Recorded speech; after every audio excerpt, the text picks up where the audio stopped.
What up, world? I am Dwayne Langham. This is the Ave, YOLO Ave, the road least traveled, and you have just tuned in for another exciting edition of YOLO Ave One Take. Today, I just want to chop it up real quick. I want to share with you a couple of thoughts on being your truest self, being authentic, being honest, just putting it simple.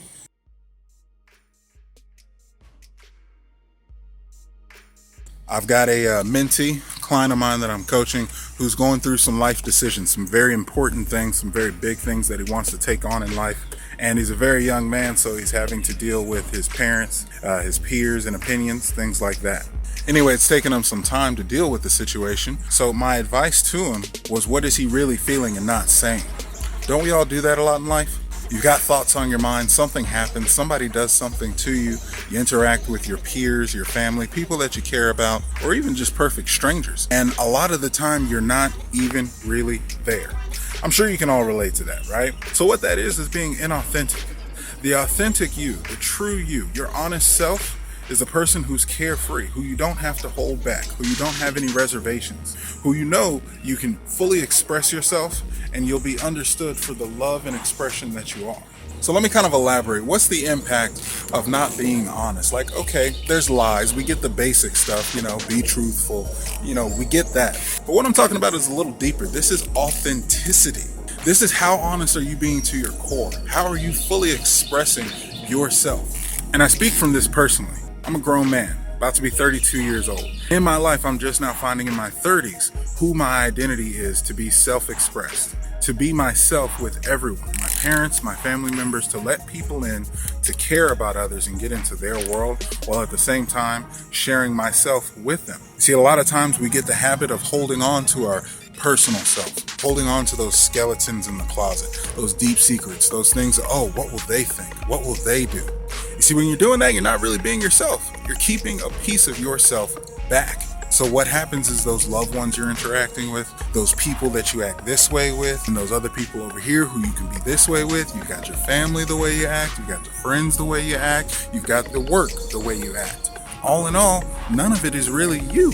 Because if you're not yourself 100%, if you can't say what you feel, act how you feel, and have no fear in it, then you're not really yourself. You're holding back. You're being inauthentic. That promotion you'd like to ask for, when you get together in a group setting and you've got a great idea, but you don't share it because you don't believe everyone else will go along with it. You're not sure how it'll be received. That goes along the same lines of authenticity. If you're being authentic, you have to share it. If somebody says something that crosses you the wrong way, or it occurs to you in a way that doesn't really work for you, you can bring it up or you can just let it slide. You can push it up under the rug. This often happens in social circles, families, peers, things where you have to interact with each other. Do you share it? Do you hold it back? Do you not want to have any confrontation? Things like that.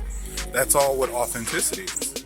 So I'll share with you, just like I shared with my client, that being authentic is a freeing experience. Everyone appreciates an authentic individual. When you think about the people that are in the news highlights that are saying the things that we would all just consider doing it wrong, the screw ups, the thing that gets everybody's attention is that they're unabashedly themselves. They don't care to say it.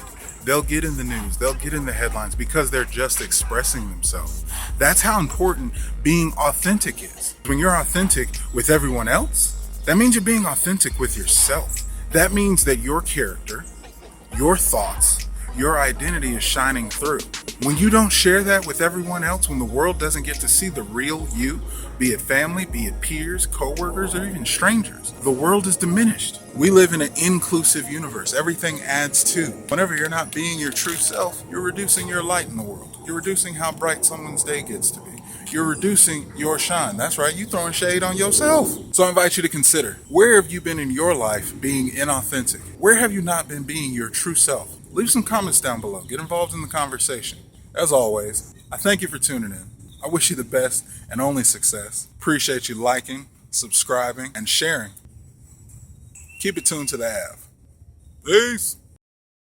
Something special I undertook recently called the Landmark Forum. What is the Landmark Forum? Excellent opportunity for you to ask. Thank you. The Landmark Forum is an amazing program I found that literally changed my life. It's about vacation to get away. to get away from the responsibility, the worries, the trouble, the things that you've got going on in your life. So what you have to ask yourself when you're telling yourself, I need a break, I need a vacation, oh, I can't wait till my next vacation. How many times are you getting away from your life? Is there anything else you want to say? Yes, I do. No, you don't. Yes, I do. I think you're beautiful. I think you're beautiful. Really? Yes. Are you sure? Yes.